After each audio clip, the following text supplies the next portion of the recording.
जय हिंद दोस्तों, सीखो सीखे में आपका स्वागत है। आज हम नोबेल प्राइज जो 2025 में 6 विभाग में दिया गया उसके बारे में पढ़ेंगे। इसमें शांति, मेडिसिन, रसायन, भौतिकी, साहित्य और अर्थव्यवस्था, ये 6 सेक्टर में दिया गया है 2025 में। दोस्तों ये एसएससी, बिहार टीचर, इस सभी के लिए बहुत महत्वपूर्ण क्वेश्चन है। ठीक है, तो आइए हम चलते इससे संबंधित जो भी जानकारी है सभी जानकारी हम लोग पढ़ते हैं। नोबेल प्राइज की अगर बात करें तो नोबेल प्राइज किसके नाम पर दिया जाता है? अल्फ्रेड नोबेल, जो क्या थे? डायनामाइट के आविष्कारक थे। ठीक है ना। और ये उन लोगों को दिया जाता है जो पहले के वर्ष के दौरान मानव जाति के अधिकतम लाभ प्रदान करता है। ठीक है, पहली बार कब दिया गया था? 1901 ईस्वी में। और किसने श्रेणी में दिया जाता है? 6 श्रेणी में दिया जाता है। ठीक है, तो ये सारी जानकारी है। आगे हम लोग चलते हैं। ये आप देख सकते हैं 6 श्रेणी में दिया जाता है। अगर बात करें अर्थव्यवस्था का, जो इकोनॉमिक्स में दिया था 1968 से देना शुरू हुआ है। ठीक है ना। और किसके द्वारा निर्धारित किया जाता है? स्वीडन के सेंट्रल बैंक द्वारा निर्धारित किया जाता है। ठीक है, बात करेंगे पुरस्कार के समारोह को, तो ये हर साल कब दिया जाता है? दिसंबर के महीने में स्टॉकहोम स्वीडन में दिया जाता है। ठीक है ना। लेकिन शांति का पुरस्कार दिया जाता है ओस्लो में, नॉर्वे की राजधानी ओस्लो में। ठीक है ना। प्रत्येक नोबेल विजेता को एक स्वर्ण पदक, एक डिप्लोमा दिया जाता है, मतलब एक सर्टिफिकेशन, और पैसे दिए जाते हैं। तो 2025 में लगभग 11 मिलियन डॉलर को दिया गया था। ठीक है ना। नोबेल पुरस्कार मरणोपरांत नहीं दिया जा सकता। ठीक है ना। और अधिकतम 3 व्यक्ति को नोबेल प्राइज दिया जा सकता है। अगर नोबेल प्राइज की अगर बात करें तो भारत के प्रथम भारतीय जो नोबेल प्राइज है वो रविन्द्रनाथ टैगोर को 1913 में साहित्य के लिए, किताब का नाम है गीतांजलि, साहित्य के क्षेत्र में गीतांजलि किताब के लिए दिया गया था रविन्द्रनाथ टैगोर को। और 1979 में शांति का नोबेल पुरस्कार दिया गया था मदर टेरेसा को। ठीक है ना। तो ये सारी जानकारी है। अगर हम बात करें कि 21 अक्टूबर अल्फ्रेड नोबेल जी के बारे में, तो 21 अक्टूबर 1833 ईस्वी को 21 अक्टूबर 1833 ईस्वी को अल्फ्रेड नोबेल को स्टॉकहोम स्वीडन में उनका जन्म हुआ था। ठीक है ना। वे एक वैज्ञानिक, आविष्कारक, व्यवसायी और नोबेल पुरस्कार के संस्थापक थे। उनके पिता का नाम इमैनुएल नोबेल था और उनकी माँ का नाम एड्रिएट अल्सेल नोबेल था। ठीक है ना। इसलिए उन्होंने बेटा का नाम अल्फ्रेड रखा था। ठीक है ना। अल्फ्रेड के पिताजी भी एक इंजीनियर थे और आविष्कारक थे, दोनों थे। ठीक है, आगे हम चलते हैं कि अल्फ्रेड की मृत्यु कब हुई थी? 10 दिसंबर 1896 ईस्वी को इटली के सैन रेमो में इनकी मृत्यु हो गई थी। और उन्होंने अपने वसीयत में लिखा कि उनकी संपत्ति का अधिकांश हिस्सा उन लोगों को पुरस्कार के लिए उपयोग किया जाएगा जिन्होंने भौतिकी, रसायन विज्ञान, शारीरिक क्रिया विज्ञान, चिकित्सा, साहित्य और शांति के लिए, मानवता के लिए अपना सर्वश्रेष्ठ योगदान दे रहे हैं। ठीक है, ये उनका वसीयतनामा था। अब आगे हम चलते हैं। अगर उनका योगदान के बारे में कहा जाए तो उन्होंने अपने पूरे जीवन काल में 355 पेटेंट करवाए थे। ठीक है ना। और वे नोबेल का सबसे प्रसिद्ध आविष्कार क्या था? डायनामाइट, जिसका पेटेंट उन्होंने 1867 ईस्वी में किया था। ठीक है ना। नोबेल पुरस्कार की अगर बात करें तो हमने पढ़ा है कि डिप्लोमा, सोने के मेडल, और 2025 में पुरस्कार राशि 11 मिलियन स्विस क्रोना था, जिसको अगर बात करें रुपया में तो 10.36 करोड़ रुपया होता है। ठीक है, ये पुरस्कार की राशि होता है। अगर इसमें 3 व्यक्ति को दिया जाता है तो तीनों को बराबर हिस्सेदारी में बांटा जाता है। ठीक है, अब देखिए 1901 में जो पुरस्कार देना शुरू हुआ वो कितने क्षेत्र में? 5 क्षेत्र में पुरस्कार देना शुरू हुआ। ठीक है ना। शांति का पुरस्कार ओस्लो, नॉर्वे में प्रदान किया जाता है। और ये पहला 1901 का दृश्य जिसमें नोबेल प्राइज का अनाउंसमेंट किया जा रहा है। अगर बात करें उसके बाद 1968 में जोड़ा गया अर्थव्यवस्था, और टोटल अब कितने हो गए? 6 क्षेत्रों में दिया जाता है। ठीक है, बात करें नोबेल में तो हमारे नोबेल में सबसे पहले किसको दिया? रविन्द्रनाथ टैगोर को साहित्य में। उसके बाद 1930 में सीवी रमन को, 1968 में हरगोविंद खुराना को। ठीक है ना, ये यूएस सिटीजन थे। तो इस तरह से हमारे ये 8 नोबेल प्राइज विजेता हैं, जिसमें से कुछ भारतीय हैं और कुछ भारतीय मूल के विदेशी हैं। ठीक है, आगे अब यहाँ से हम लोग क्वेश्चन पढ़ते हैं कि नोबेल पुरस्कार कितने क्षेत्रों में दिया जाता है, ठीक है ना। तो देखिए नोबेल पुरस्कार हमने कितने पढ़ा, 6 क्षेत्रों में दिया जाता है, साहित्य, भौतिकी, चिकित्सा, रसायन, शांति और अर्थव्यवस्था, ठीक है। अब बताए नोबेल शांति पुरस्कार 2025 से बहुत महत्वपूर्ण है, किसे सम्मानित किया जाएगा या किसे दिया गया। तो देखिए नोबेल का शांति पुरस्कार 2025 मारिया कोरिचा मचाडो को दिया गया, ठीक है, मारिया कोरिना मचाडो को दिया गया, ठीक है ना। अब इनके बारे में चलते हैं। ये वेनेजुएला के विपक्ष के नेता है और एक सामाजिक कार्यकर्ता भी है, ठीक है ना। इनको लोकतंत्र एवं मानव अधिकारों को बचाने के लिए, उनकी आवाज उठाने के लिए नोबेल का शांति पुरस्कार दिया गया, ठीक है। अब नोबेल का शांति पुरस्कार में है कि यह एक अकेला ऐसा पुरस्कार है जिसे नॉर्वे के संसद द्वारा चुनी गई 5 सदस्यीय समिति द्वारा प्रदान किया जाता है। बात करें 2024 में तो ये जापानी संगठन निहोन हिदायनकियो को दिया गया। जापान में एक संगठन है निहोन हिदायनकियो, ठीक है ना। और ये परमाणु हथियार मुक्त विश्व के लिए प्रयासों के लिए दिया गया था 2024 का। 2025 का वेनेजुएला के विपक्ष की नेता है उनको दिया गया और उनका नाम क्या है, आप देखें, मारिया कोरिना मचाडो, ठीक है। अब चलिए अगला क्वेश्चन है कि साहित्य का क्षेत्र में नोबेल पुरस्कार 2025 से किसे सम्मानित किया जाएगा, ठीक है। नोबेल पुरस्कार 2025 में, ठीक है। तो देखिए ये 2025 का जो नोबेल प्राइज दिया जाएगा साहित्य में, लास्लो क्रासनाहोरकोई, ठीक है ना, इन्हें साहित्य के क्षेत्र में दिया गया। ये कहाँ के है, ये हंगेरियन, हंगरी के है, ठीक है ना। इससे पहले भी इनको 2015 में मैन बुक इंटरनेशनल अवार्ड मिल चुका है और 19 में नेशनल बुक अवार्ड अमेरिका के द्वारा मिल चुका है। तो याद रखिए, लास्लो याद रखिएगा, ये हंगेरियन है, साहित्य के क्षेत्र में इनको मिला है। देखिए हंगरी के लेखक है लास्लो क्रासनाहोरको, ठीक है ना। इसके प्रेरक और दूरदर्शी साहित्य कृतियों के लिए नोबेल प्राइज मिला है। 2024 का प्राइज दक्षिण कोरिया के हान कान को मिला था, ठीक है ना। पिछले साल 2024 में दक्षिण कोरिया के हान कान को मिला था। अगला क्वेश्चन है रसायन के विज्ञान, केमिस्ट्री के क्षेत्र में नोबेल प्राइज 2025 किन 3 वैज्ञानिकों को संयुक्त रूप से दिया जाएगा, ठीक है ना। तो देखिए ये किन व्यक्तियों को दिया जाएगा, ये दिया जाएगा Susumu Kitagawa, Richard Robson, Omar M Yaghi, है ना। ये 3 व्यक्ति को दिया जाएगा रसायन के क्षेत्र में, ठीक है। अब रसायन के क्षेत्र में क्यों दिया गया, देखिए ये royal Swedish academy of science के द्वारा गया है। किसके लिए दिया गया है, MOF मेटल ऑर्गेनिक फ्रेमवर्क, ये महत्वपूर्ण है। मेटल ऑर्गेनिक फ्रेमवर्क के क्षेत्र में अभूतपूर्व योगदान के लिए 3 व्यक्ति को 2025 का रसायन विज्ञान का नोबेल प्राइज दिया जाएगा, ठीक है। अब बात आती है मेटल ऑर्गेनिक फ्रेमवर्क क्या है। देखिए ये क्रिस्टलीय पदार्थों का एक प्रकार का होता है, ठीक है, जिसमें धातु आयनों को कार्बनिक आयनों के साथ जोड़कर बनाया जाता है। ये पदार्थ छोटे सुव्यवस्थित छिद्रों वाले स्पंज जैसे छिद्रयुक्त संरचनाएं बनाते हैं जो गैसों और रसायनों को फंसाने, संग्रहित करने या फिल्टरिंग करने में सक्षम होता है। इसका मुख्य यूज क्या होगा कि जल संचयन में, मतलब रेगिस्तान में हवा से पानी निकाल सकते सक्षम होगा, कार्बन शोषण में और विषैले गैसों के भंडारण में सहायक होगा। ये बहुत महत्वपूर्ण है क्वेश्चन। MOF का फुल फॉर्म भी आपसे पूछ सकता है, मेटल ऑर्गेनिक फ्रेमवर्क, ठीक है। अगला क्वेश्चन है 2025 के फिजिक्स नोबेल पुरस्कार किसे दिया गया, ठीक है ना, 2025 का। तो देखिए 2025 का जो नोबेल प्राइज दिया है जॉन क्लार्क, मिशेल H डेवरेट और जॉन M मार्टिनिस को दिया गया है, ठीक है ना, 2025 का नोबेल प्राइज, ठीक है। देखिए ये सभी जो है वो United state of America, USA के, इनको क्यों दिया गया है, विद्युत परिपथ में माइक्रोस्कोपिक क्वांटम मैकेनिक टनलिंग और ऊर्जा क्वांटीकरण के खोज के लिए दिया गया है, ठीक है ना। अब ये क्वांटम टनलिंग क्या है, देखिए क्वांटम टनलिंग यांत्रिकी एक घटना है जिसमें एक कण जैसे कि इलेक्ट्रॉन एक ऊर्जा अवरोध के पार कर सकता है, भले ही क्लासिकल फिजिक्स के अनुसार उसके पास उसे पार करने के लिए पर्याप्त एनर्जी ना हो।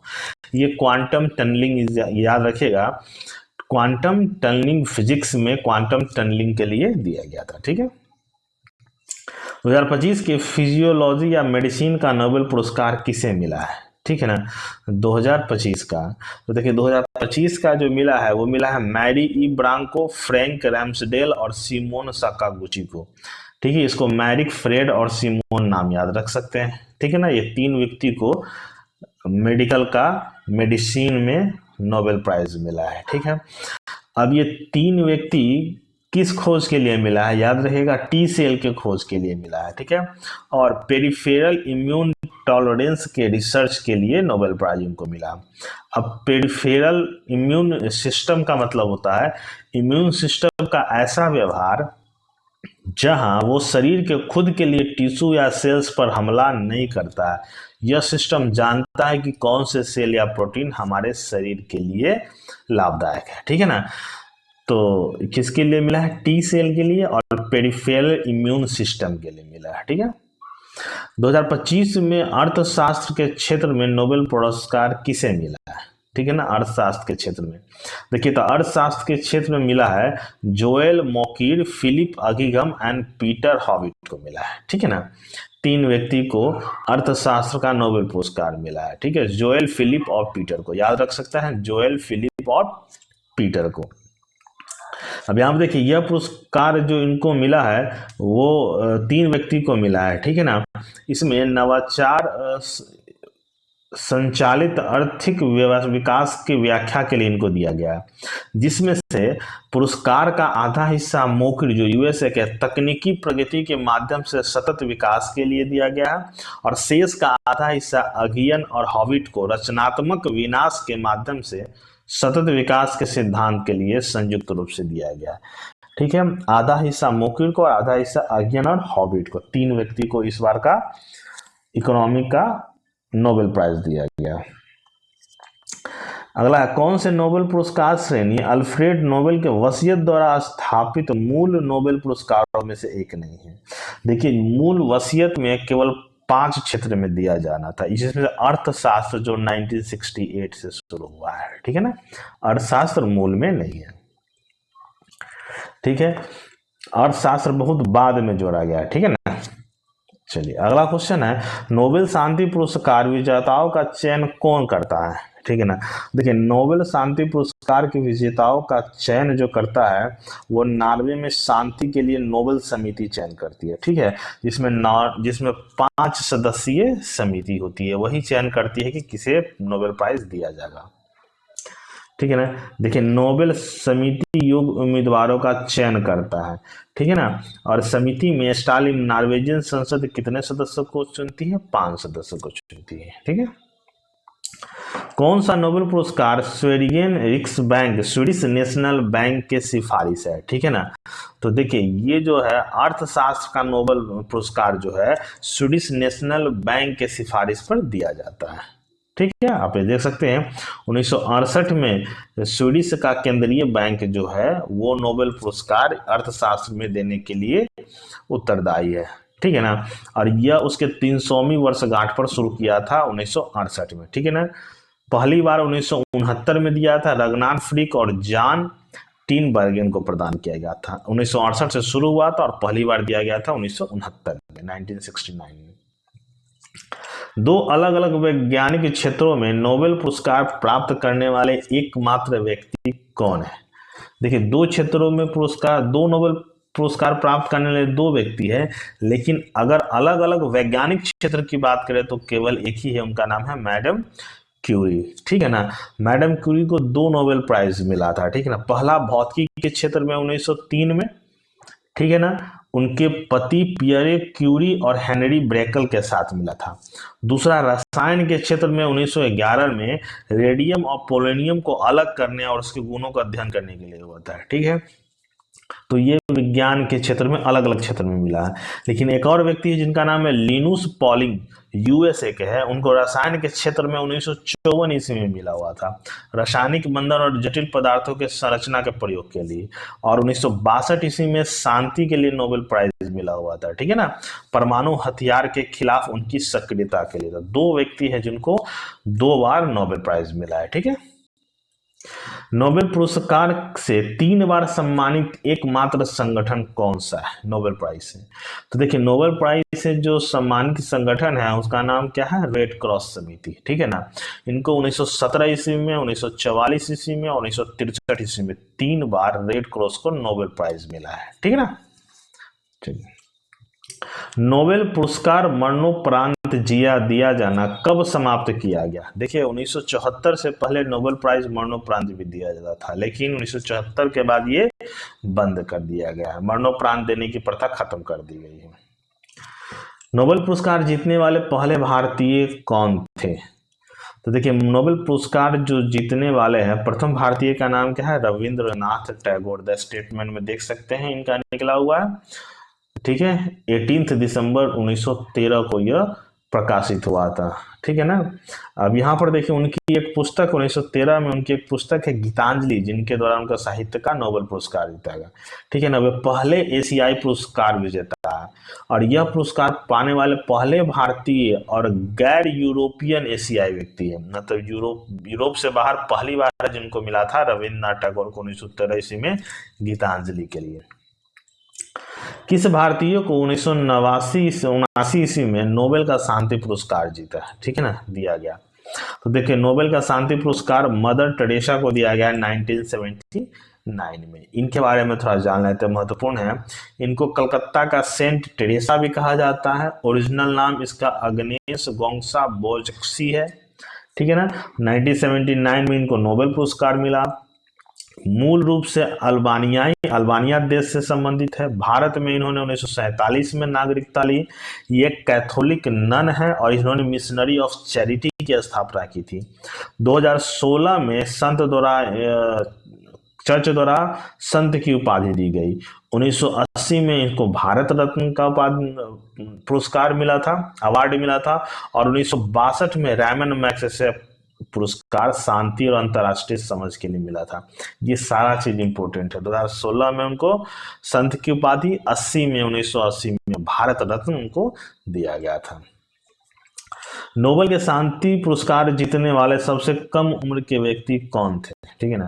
देखिए, नोबेल शांति पुरस्कार का सबसे कम व्यक्ति का नाम क्या है? माला यूसुफजई।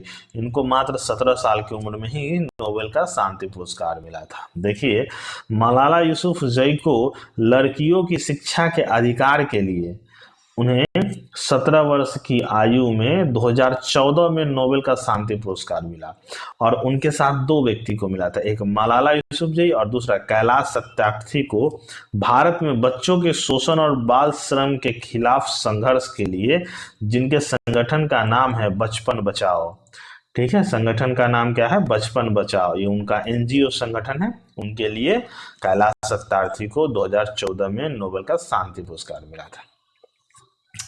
कौन सा नोबेल पुरस्कार विजेता कल्याणकारी अर्थव्यवस्था में उसके योगदान के लिए दिए गया था, ठीक है ना। तो ये किनको दिया गया था? अमर्त्य सेन को, इकोनॉमिक्स के क्षेत्र में, ठीक है ना। किसके क्षेत्र में? अर्थव्यवस्था के क्षेत्र में दिया गया था। अब यहाँ देखिए, 1998 में आर्थिक विज्ञान का नोबेल प्राइज मिला था। क्यों?